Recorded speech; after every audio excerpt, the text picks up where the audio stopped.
Cette perception que le Rav a développée jusqu'ici, que la metsiout du monde pnimi, c'est-à-dire la réalité du monde intérieur, profond, se dessine par des énergies qui se meuvent.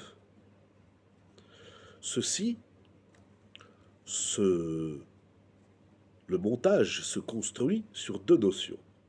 Premièrement, qu'il existe des énergies de l'âme. Il y a les énergies du corps, on connaît, on vit avec, mais il y a les énergies du nefesh. Deuxièmement, les énergies du nefesh sont en mouvement. Donc deux points. La présence, la réalité de ces énergies et leur mouvement. Pour bien comprendre cela, le Rav va nous donner un exemple avec l'élément feu, afin de bien saisir le premier point, c'est-à-dire qu'il y a des énergies de l'âme, les kochot hanefesh. Comme nous avons vu jusqu'à présent, toutes les énergies de l'âme sont les ramifications des quatre éléments, la terre, l'eau, l'air et le feu. Lorsque l'homme voit le feu matériel, physique, on voit du feu, on a la possibilité de le voir sous deux facettes. Première facette, facette extérieure. Je vois du feu, je vois des flammes, je vois des couleurs, etc. Et il y a la vision pnimite, intérieure du feu. Qu'est-ce que ça veut dire voir le feu dans son aspect pnimi intérieur? Le Rav va nous expliquer ces deux regards, le regard extérieur et intérieur. Le regard extérieur, comme nous avons dit, nous voyons un feu physique. Sa taille, sa couleur, son mouvement, le feu ça bouge. Ça, c'est tous les éléments, les paramètres du regard extérieur. Le regard pnimi, intérieur, c'est que quand on voit du feu, on pense tout de suite à l'énergie, au koach feu, c'est-à-dire aux caractéristiques du feu. Par exemple, le feu brûle, le feu amène la lumière, le feu réchauffe, le feu, on va voir aussi le koach hayibush, ça c'est des kochot, koach hakiloui, donc le feu détruit, abîme, koach hayara, l'énergie de la lumière, le feu illumine, éclaire, koach hachimum, l'énergie du réchauffement, koach hayibush, l'énergie de sécher des éléments, koach halia, l'énergie de monter, parce que le feu monte vers le haut, etc. Donc on va, ça c'est pas des choses qui se voient avec les yeux physiquement, c'est des choses qui se conceptualisent. On sait que dans le feu, il y a toutes ces énergies.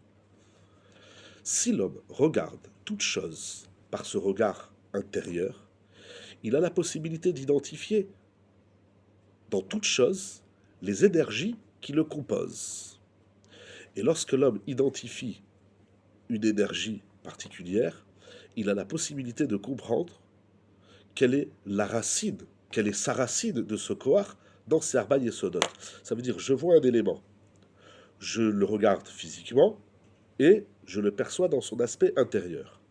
Lorsque j'ai compris, j'ai identifié le koach, eh bien, ce koach, je vais retrouver son shoresh, son origine, dans les quatre éléments. Et vice-versa, si on a bien compris les quatre éléments, on peut comprendre les kochot qui en découlent. Par exemple, si on identifie l'énergie destructrice, on sait que cette énergie vient de l'élément feu. On sait aussi que cette énergie-là, si elle se pose sur quelque chose de matériel, elle va le détruire, elle va l'abîmer. Lorsque l'homme, ça c'est le regard, les deux analyses des éléments, de leur ramification, donc dans leur analyse extérieure et intérieure. Lorsque l'homme, mais ça reste des éléments extérieurs, le feu, l'eau, la terre et l'air. Lorsque l'homme entre, s'introduit à l'intérieur de son nefesh, il ne va pas voir là-bas du feu physique. Il va voir seulement l'énergie de l'élément feu, c'est-à-dire il va voir la caractéristique du feu. Des fois on dit je brûle. On ne brûle pas, il n'y a pas de feu. Mais ce koach-là, qu'on a vu dans le feu physique, on retrouve le koach à l'intérieur de l'être. Par exemple, puisque le Rav a pris l'exemple de koach hakiloui, c'est-à-dire l'énergie qui détruit, le feu brûle et détruit, eh bien, on va pouvoir identifier donc le Yesod Haesh, l'élément feu, qui est l'origine, qui est la racine du koach akiloui, hein, Yesod Haesh, l'élément feu, à un koach qui s'appelle le kiloui, la destruction. Et on peut aussi comprendre ce fait que le feu qui a ce koach de détruire, eh bien, il a donc le shoresh du feu, il a un koach qui est le kiloui, et il détruit. Donc cette énergie et sa caractéristique, on peut le trouver aussi dans le nefesh.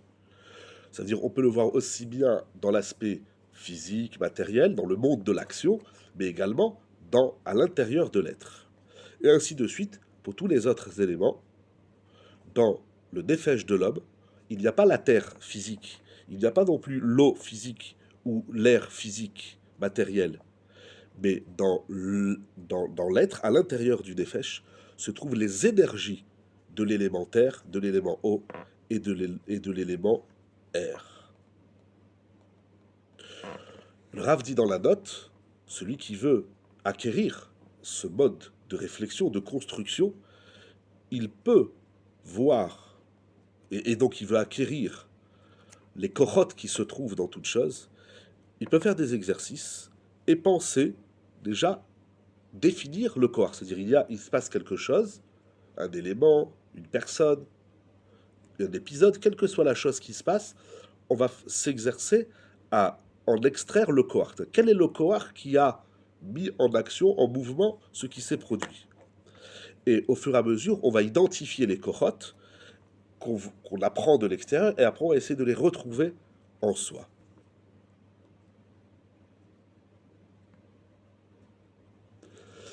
C'est donc le travail, il se passe quelque chose, je trouve le koach, je rattache le koach à son shoresh, et cet exercice que j'ai fait à l'extérieur de moi, je l'introduis ensuite en moi pour retrouver le koach et le shoresh qui s'inscrit dans mon être à l'intérieur de soi.